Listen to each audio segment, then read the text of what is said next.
Is there someone that you've sort of looked at that you can say, I'd like to emulate that path to some extent? I mean, there's a lot of people that I can look at, Gene Hackman and Jack Lemmon and Jeff Bridges, Jeff Daniels, like a lot of these classic kind of leading men that were in some of the greatest films of all time.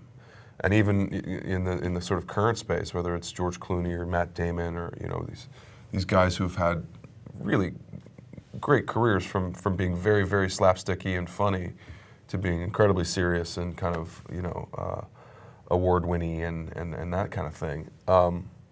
And you look at the wide range of risks that they've taken. But even if I look at people that are younger than me, whether it's someone like Jonah Hill, who's successfully bridged the gap from being only a comedy guy to a very good and very serious and taken very seriously as an actor.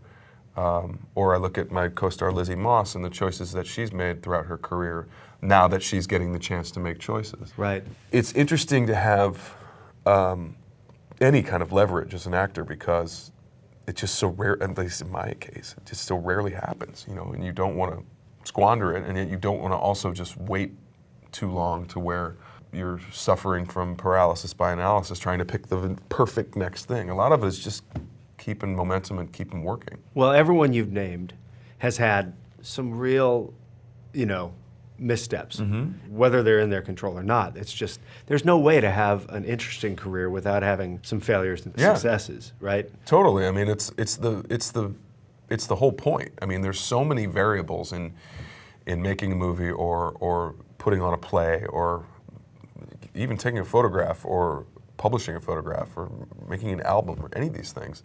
Because at a certain point you have to give it up and give it to the world, and the world either gets it or they don't. And part of the world is publicity and marketing, and it's certainly not up to you. So you have to have a certain kind of detachment to be able to say, like, I did the best I could. I did my job. That's all I can focus on, and the rest is up to, the fickle finger of fate.